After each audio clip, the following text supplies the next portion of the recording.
Everyone in the courtroom noticed his smile. Some people thought it meant innocence. Others thought it was confidence. But that smile was the biggest mistake he made. Because investigators didn't see confidence. They saw someone who believed he was untouchable, and that belief would eventually destroy him. Before anyone knew his name, before the courtroom clips went viral, before social media took sides, there was a normal day. A routine day. The kind of day no one remembers until it becomes the last one that matters. The victim woke up that morning with plans, nothing dramatic, just an ordinary schedule. Messages to reply to, places to be, a life moving forward the way it always had. No one around them sensed danger. That's what makes cases like this so unsettling. The moment everything changes never announces itself. By nightfall, police would be responding to an emergency call that made no sense at first. The details were unclear, the timeline confusing. The situation unfolding faster than anyone could process. And within hours, one family's life would be permanently shattered.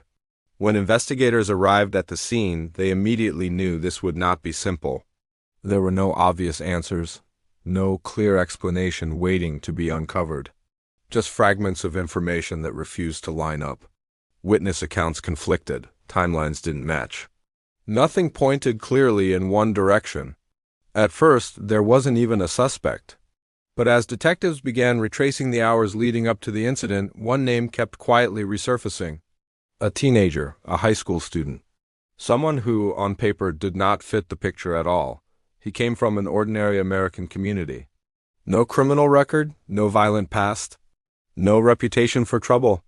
Teachers described him as intelligent, calm, respectful. Friends said he liked attention, but not in a dangerous way. Just confident. Maybe too confident. Nothing about him suggested he would be connected to a serious crime. And that's exactly why investigators paid closer attention. When they first spoke to him, he didn't act the way most people do. He wasn't nervous. He didn't over-explain. He didn't ask many questions. He answered calmly, briefly, clearly, almost rehearsed. At the time, detectives didn't accuse him of anything. They didn't confront him. They simply listened. Because experience had taught them something important. Truth is often emotional. Lies are often controlled. As the investigation continued, small details began to stand out. Not enough to make headlines, not enough to alarm the public, but enough to quietly change the direction of the case. The teenager's timeline raised questions. Where he said he was didn't always line up with what others remembered. The differences were subtle, minutes, not hours, easy to dismiss. But detectives didn't dismiss them. They also noticed his behavior after the incident. There was no visible shock, no confusion, no emotional reaction that matched the gravity of what had happened. Instead, life seemed to continue normally for him. School, friends, routine, almost as if nothing had changed. Behind the scenes, investigators began building a picture slowly. They didn't rush. They didn't rely on assumptions. They focused on patterns. And patterns told a story that words did not. While the public knew very little at this stage, law enforcement quietly shifted strategy. This case was not going to be solved through pressure or confrontation. It was going to be solved through patience.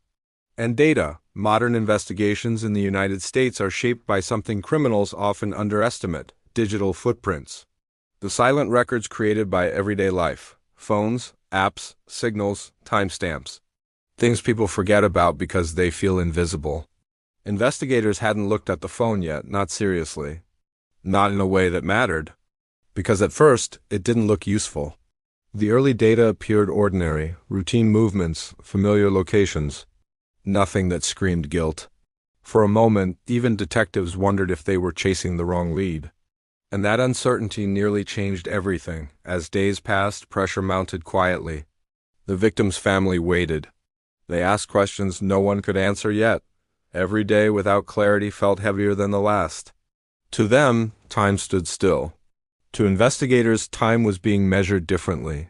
Every interview, every detail, every gap. The teenager was questioned again.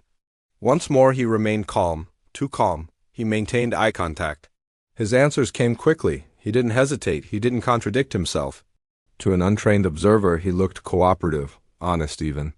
But something didn't sit right. Detectives noticed that his story never evolved, never shifted, never adjusted in response to new information. In real life, memory is imperfect. Innocent people remember more over time, not less. His version stayed frozen. That's when investigators made a decision. They would stop pushing, stop questioning, and start watching. They allowed him to believe the investigation had stalled, that there wasn't enough evidence, that suspicion had faded. And while he returned to his normal life, detectives turned their attention to something he had completely underestimated. Not what he said, but what followed him everywhere. Because while people can control their expressions, their confidence, and their words, their digital trail tells the truth quietly. And somewhere inside that data was a detail everyone had overlooked. A detail that would eventually explain the smile. For a while, it looked like the investigation was going nowhere. That was the impression investigators wanted everyone to have. Behind closed doors, they were re-examining every assumption they had made.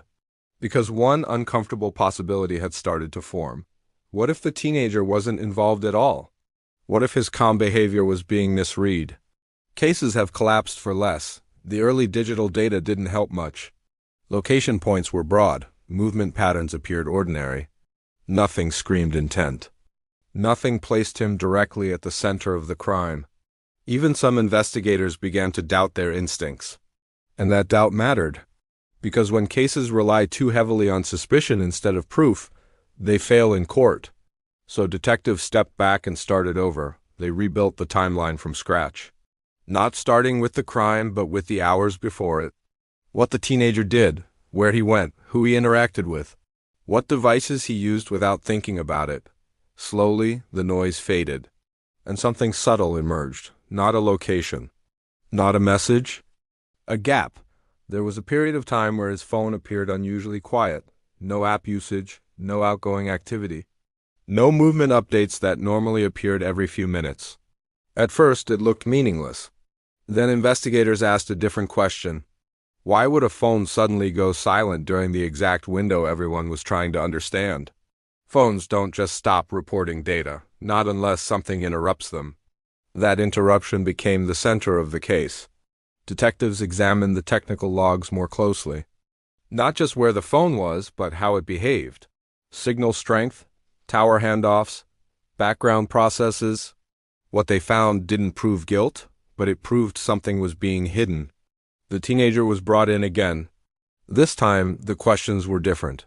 Instead of asking where he was, detectives asked how he used his phone, which apps he kept open, when he usually charged it, whether he ever turned off location services.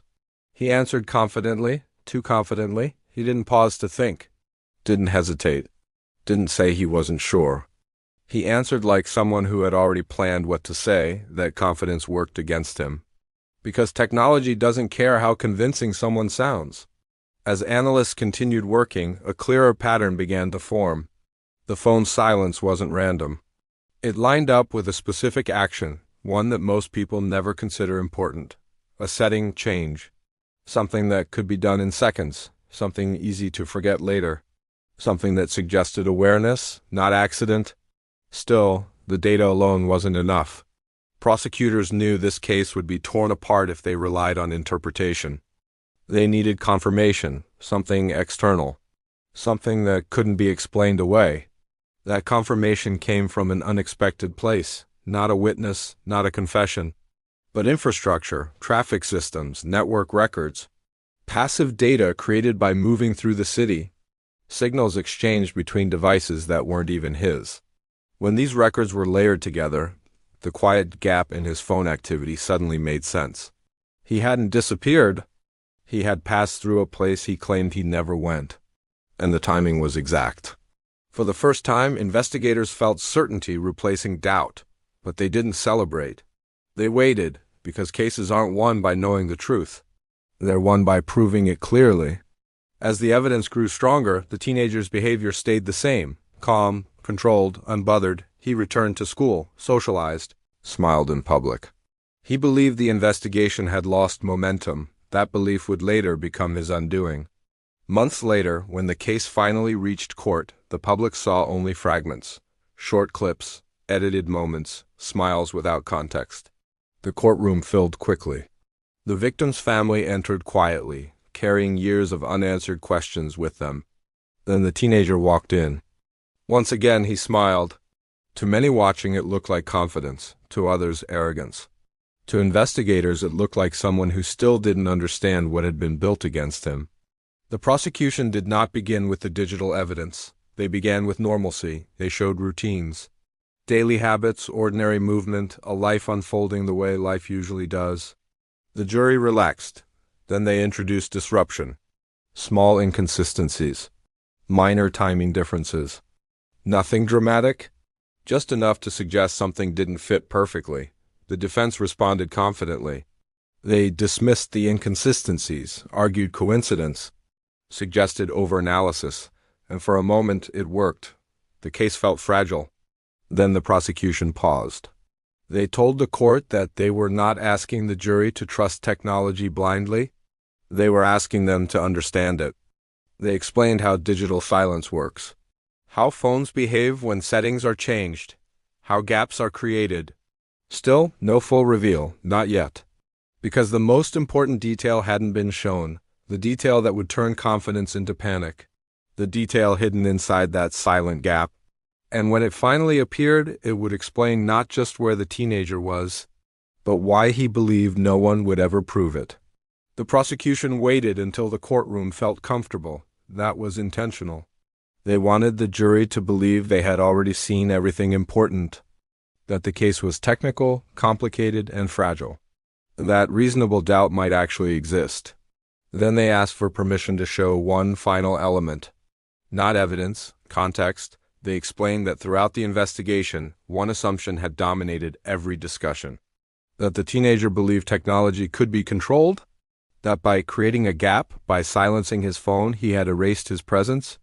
What he didn't understand was that phones don't exist alone. They exist inside systems. The screen behind the prosecution lit up again. This time, it wasn't showing his phone. It was showing movement patterns created by other devices, network pings, passive connections, signals exchanged without anyone noticing. The data didn't show a person, it showed a path.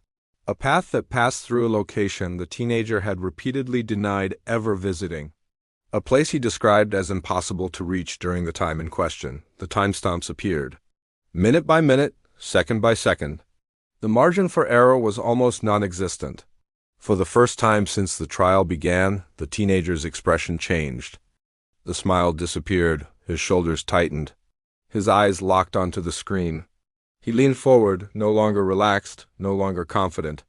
The belief that had protected him was collapsing. The prosecution didn't raise their voice. They didn't accuse him directly, they simply allowed the data to continue.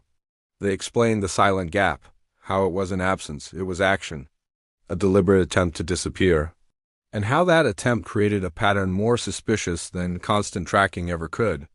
The defense objected.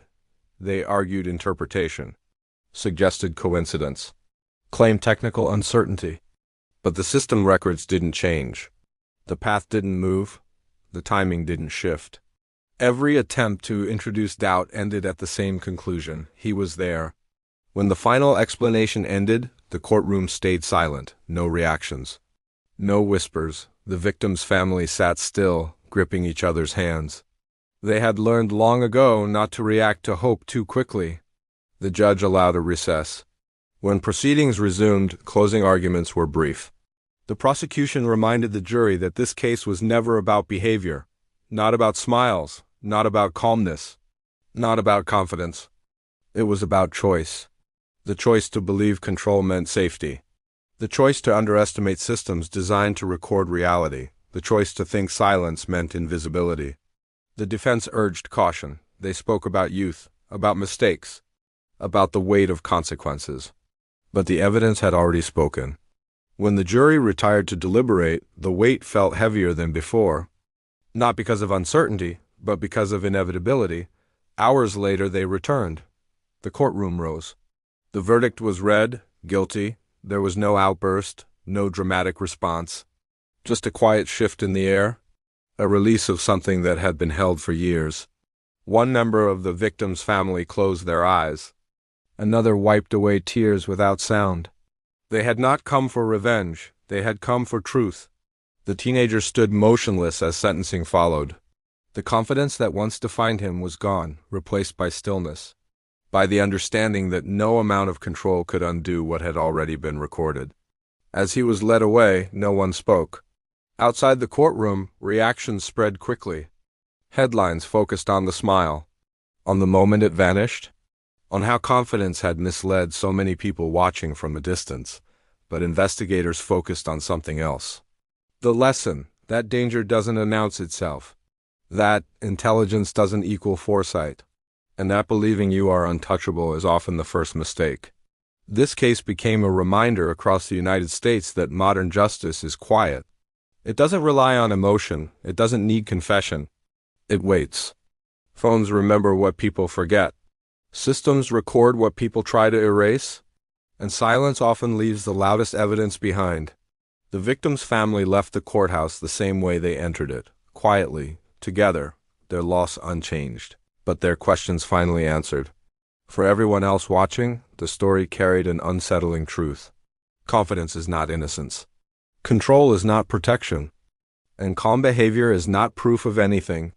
If this case made you rethink what guilt looks like, subscribe for more true stories where appearances collapse and reality remains. Because in the end, the truth doesn't need confidence. It only needs time,